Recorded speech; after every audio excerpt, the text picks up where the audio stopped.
something we want to do. Obviously, in the top corner, if you're looking at us, Jake Vold, the bottom in the middle supporting probably the only facial hair that'll keep him out of most playground zones, Mr. Caleb Bennett. Thank you. Tell us about the mustache. Come on. Well, I mean, anyone that knows the rodeo world knows it's Mustache May. And so whether we're riding and competing or not, I'm still participating in Mustache May. There you go. Jake, you? No rodeos, no mustache this year. No rodeos, no mustache. Okay. I usually only get him talked into that when we go to Cloverdale. So since there's no Cloverdale, I bet he's not going to have one. Exactly. No, I don't think we're heading that way. Now, I guess I'll start, with you, Caleb. COVID, it's you're south of the border. Obviously, we're up in Canada. How much is what do you get to do down there, and how's it affected you? I mean, minus the fact that I'm not rodeoing every weekend, my day-to-day life hasn't changed a whole lot. I managed to stay pretty busy. I got enough to do around the place, and the little town I live in isn't completely locked down like majority of the world or majority of the towns that I've heard about. So all in all, it hasn't been that bad. I guess the biggest downside and the biggest disappointment to it's been no rodeos, no way to make money right now or make the living that I'm used to. And so it's kind of, even though I've got all these projects I want to do at the place that can keep me busy, I got to pick and choose what's financially reasonable at this time versus what's not. That's it. I mean, you need the money coming in to do it. And Jake, what's going on in COVID up where you are in downtown Cremona, Alberta? Same kind of deal. Small town of 400 people, hasn't really shut down a whole lot, but staying busy on the place, as busy as we can. And just like Caleb said, we're kind of picking and choosing our battles here now financially, but I sure looking forward to hopefully something kicking off here now in a couple months. So we'll see. Starting to get the edge again. I know you guys have chatted a bit. Rodeo front, what have you heard? When are things going to get going? Have you been able to enter anything? Actually, I entered one. I'm entered in Cave Creek, Arizona here in a couple weeks, the 24th of this month, actually. So as long as it doesn't get canceled, I'll at least get to go to one this month. I had a run lined up with 4 or 5 of them, but 3 of them have already canceled after I entered the first one. I got one more hope, and that's at the end of the month. So hopefully it doesn't get canceled. We got to enter it here in the next couple days, but I don't foresee. I think Jake and I have talked about this quite a bit. We're kind of keeping our fingers crossed, thinking around Reno time will be the time we kind of lift the skirt on this thing and get to kick it off. Well, that'd be good. Obviously, for you, Jake, it'll be, do we get across the border? How do things work there? So any investigation or thoughts onto that happening? I haven't yet. I'm going to give it a couple more weeks here. And then, from what I understand, though, as of right now, we can fly down. We just can't drive across. Okay. But who knows? Hey, well, lucky for you, there's an airport right close to me, Jake. Exactly. So that leads me to, if you got to fly in and travel with Caleb, because you guys have traveled a bunch of miles, who normally drives? Jake's pretty good at driving. I'm not going to lie. He's not afraid to pull his fair share behind the wheel. No. I feel like I do my all right, Yeah. Maybe not as much as I could, but when Jake's driving and it's his rig, he loves it. And I hate it. Come on, I was trying to toot your horn a little bit. Yeah, I don't know what it is. It's if I'm heading north though, I'll drive that sucker straight home. So So there's usually a couple of you guys traveling together. Obviously, there's a bunch of you that travel together. JR used to travel with you and stuff like that. Who's the best driver out of the bareback riders? Kyle Bowers. Yep, hands down. I've even went to a couple with him. Yeah. You don't have to touch the wheel when Kyle's driving. No. He'll drive 24, 26, 36 hours straight through for you. You can just sleep and hang out. Yeah. I watched him drive from Fort Worth to Calgary one time. Is that right? Now, on the opposite side of that, who's the laziest guy? Who doesn't ever drive? Oh, geez. I don't know anybody that I've ever traveled with. I mean, let's be honest, Jake, out of the guys I've traveled with, is probably the hardest to get to drive a full tank, because, you know, we always had this rule: you drive a full tank of fuel before you give it up. And Jake hates that rule. Stupidest He rule. did for a couple hours, and then he's like, switch. Yeah. I'll mess with the clock, do whatever. Yeah. I don't know that I've really ever traveled with anybody that's that bad. They usually seem to pull their fair share. You're not allowed to be bad, or you're not allowed to drive. You're really not. Who's that? I said you're not allowed to be bad. You have to drive. That's right. You got to pull your weight, right? So. Who's the biggest joker on the road when you guys are traveling? Jeez, I don't know. Depends on everybody's mood. Yeah. Depends who's winning, who's losing. Yeah.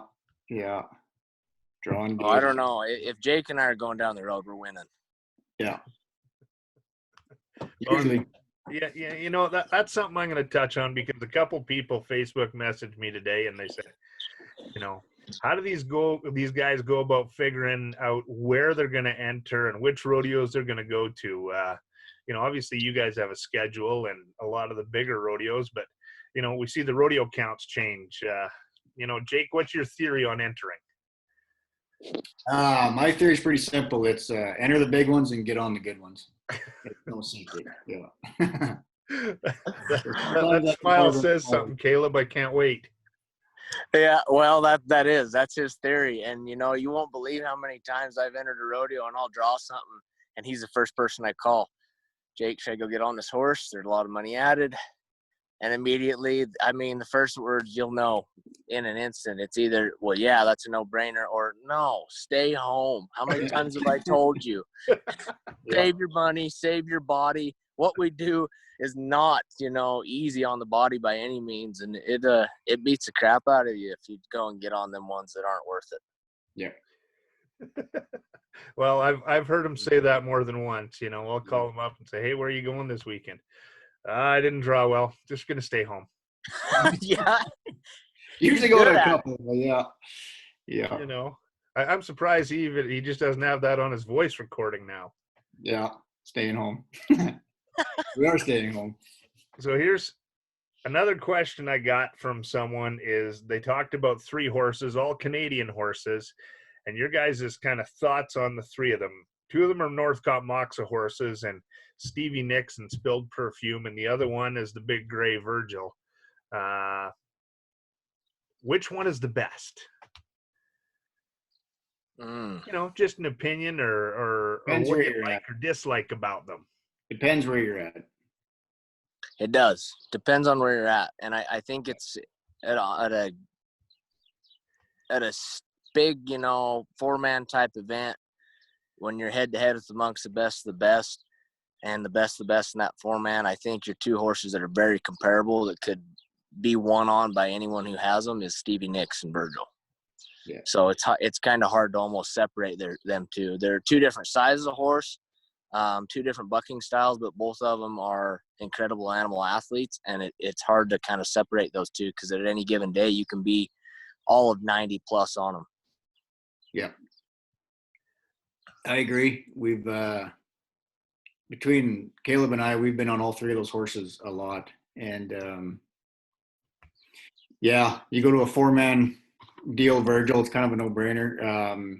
You go to a rodeo, it's Stevie Nicks, or a bigger short round, it's Stevie Nicks usually.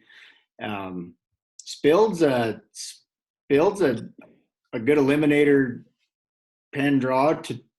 She's tough to win on, but Caleb and I both had success on her. I've been on her 5 times, and had some success, and also picked the dirt out of my ears too a couple times. So she's the tough one out of the group, anyways. Now, I prepared a couple questions here that, you know, aren't tough ones, trust me. And the first one would be, and I'll pose it to you first, Caleb, and then we'll let Jake go second. Who would be the one person you would like to travel with, whether they're alive, dead, days gone by, any event, anything? Who's the one person you wish you could travel with? You know, actually, off the top of my head, Chris Harris come to mind right when you said that, and he has passed away. But Tanner Oss and Ty Brewer, a couple of them guys, for some reason, I want to say it was last year at Cheyenne. Might have been somewhere else. Anyway, we got talking about Chris and how uplifting, upbeat, and how much energy that guy has. And anyone out there that knows Chris Harris, his riding style and the attitude he had towards rodeo was amazing. And it was he was the most positive influence and most positive guy to pick a guy up that you'd ever been around and ever seen.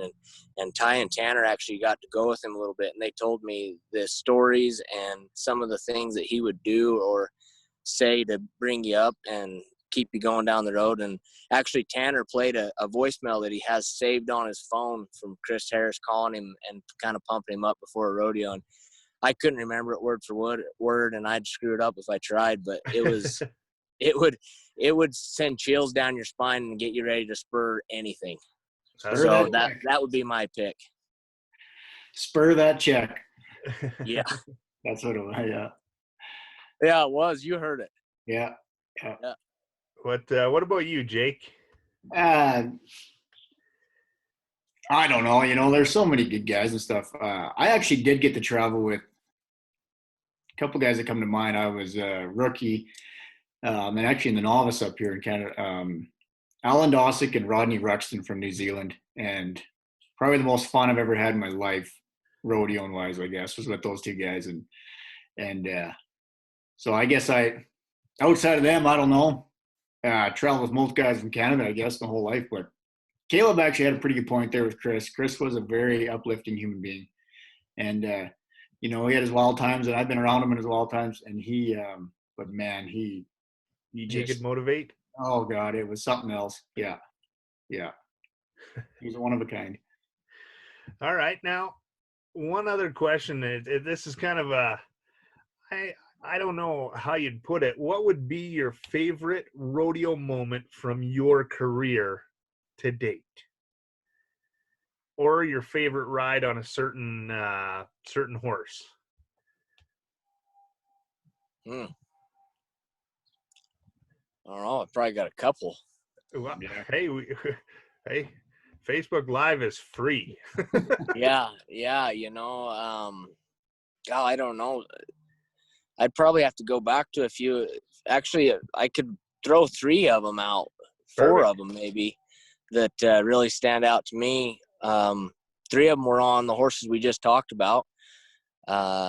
Stevie Nicks, I had in Salt Lake last year to win 50,000 on. That was huge for me and a lot of fun. Virgil, I've had a lot of success on and won Pinocchio on, and that horse is incredible, period. And the only other place I haven't had that horse is the NFR, and I'm waiting for that. So, and then I held an arena record on Spilled Perfume in San Angelo, so that one really stands out to me. And then, of course, last year over the 4th of July, Cody, that was probably that was a huge accomplishment in my eyes and in my mind. I set an arena record there and obviously won Cody. That's a huge rodeo to win over the 4th of July. That's on anybody's bucket list of rodeos to win, especially during that time of the year. And that helped me out tremendously last year with standings and, of course, money and everything else. So, exactly. Jake, what about you? I guess I got a few too. Ones that really stand out though is probably first one I won the first time I did 4-round at Pinocchio Stampede. I won it on Stampede Warrior. I was 91.5, and that really kind of kickstarted my career there. It was a pretty special moment. Win the hometown, highest marked ride at that point in my career, and yeah, it was a pretty special moment actually for myself, my family, my grandpa, everybody was there, so it was pretty cool.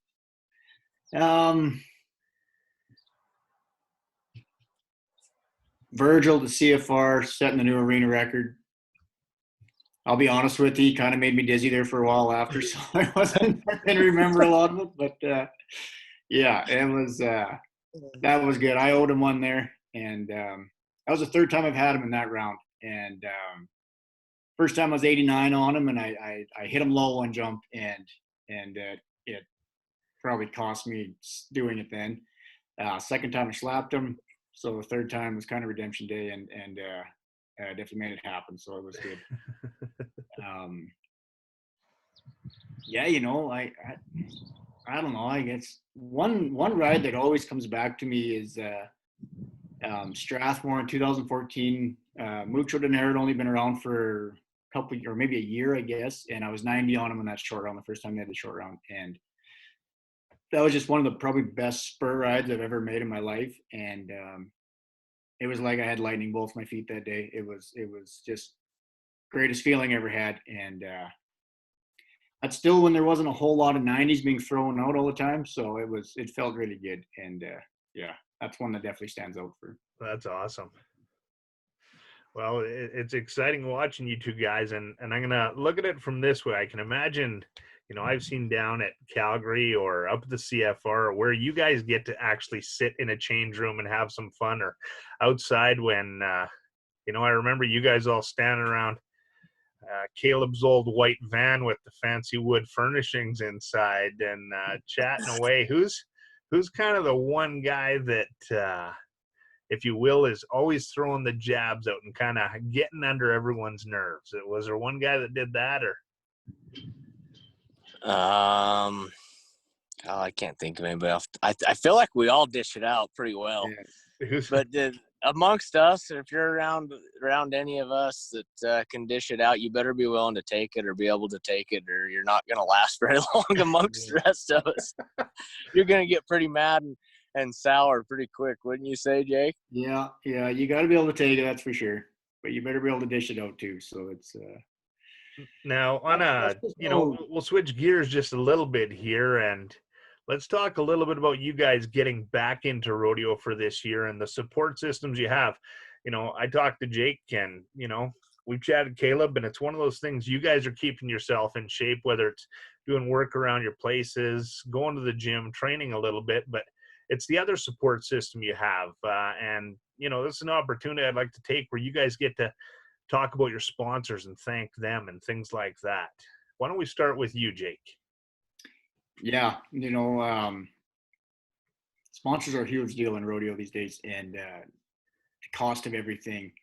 And I tell you what, when a guy gets like myself, I have a few really great sponsors. They're really special to me. You kind of join into like a little family type of deal, and yeah, without them, I definitely wouldn't be where I'm at now. And it seems like they definitely come on at the right time in my career years ago, actually, and give me that extra boost financially to get me down to where I needed to be. And they've been on ever since. So, Pipeworks Limited, Steeny Bros Trucking, and Cinch Jeans, and I just joined up with Kubota Tractorland, and super excited, and I know the start's been a little slow, but if things get kicked off here in July, we'll be back on board, and we'll be showing them off again. So it'll be good.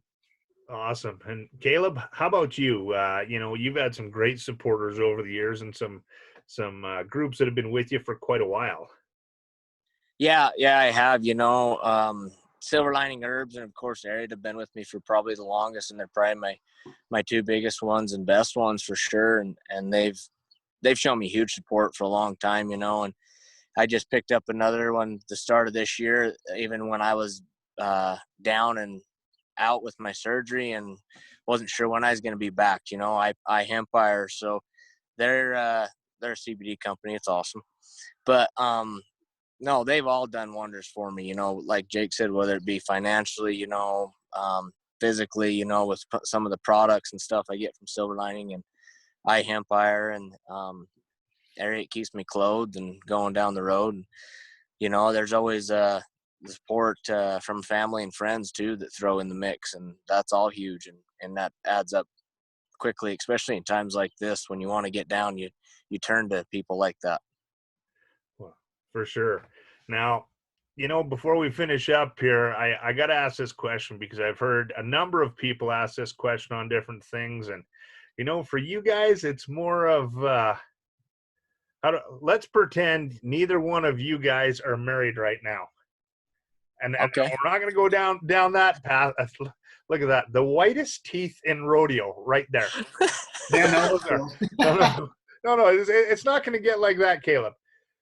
If COVID happened again, this all happened again, and you had to, basically go into segregation, or what I call self-confinement or whatever, who would you like to have to spend COVID with? And we're supposed to pretend we're not married. Well, just in case you wanted to take this a different direction. I mean, I know the first choice, you'd say you'd spend it with your wife because you're a good man. Yeah, you're dang right. Because that's what I've been spending it with, and it's been great. We're still alive. That's why he's outside right now. Yeah, that's right. Yeah. Oh, she's around. Trust me, she's probably eavesdropping right now. I don't know. I guess who I would. I mean, do you have to choose just one? Oh, choose a couple. What the heck? Because I think if I had to do this again and I wasn't married, I'd probably swarm myself with guys that I've either rodeoed or traveled with. Because that seems like those are, I mean, like we've talked, going with Jake a few times and for the past few years here and there and whatnot. And, of course, Richie. They're very positive, very upbeat. Times get rough or whatever going down the road, just kind of like times are right now for a lot of people with this COVID deal. Having the right friends around you helps pick you up, keeps your spirits high. They have the right things to say that keep you going and pushing forward versus trying to going backwards or going in the negative. So I'd probably have to pick a couple of guys like Jake, Richie, good friend Baylor from Tremont, Utah. It's a Bulldogger, and that's where I'd self-quarantine myself with them guys. How about you, Jake? Jennifer Aniston. How did you know? No, Caleb's got a really good point. It's I don't know. You got a good point. That's the beauty of our sport, right? And the camaraderie and stuff we've developed over the years, and you find your right group that you mix with, and and to be around, I sure wish I was closer to them guys. Like, and even my traveling partners from up here. Instead of being a phone call away, I wish we were around each other and just riding buck feet together. Just really, even if you're going to the gym or doing whatever, you just kind of keep that drive, that spirit you got in you, and really makes you still want to get going. And that's what I feel like we could all be using right now. So. Well, that's it's great. It's one of those things that you talk to anyone in rodeo, and I'm sure you guys can say it. Get into the rodeo and rodeoing, whether it's someone like me that sits in the announcer stand, or you guys competing, or the judges, or the timers, or anyone at the rodeo. Yeah, you're having fun, but it's the time on the road and away from the rodeo that. Wow, do you get a lot of laughs and have some fun with it? Yeah, you do. So, well, as we get ready to wrap it up, guys, I only have one question on Facebook that I can see, and it was someone that asked me if you guys could tell me how rank is Killer B? Never been on her, but from the looks of things, it's pretty wolfy.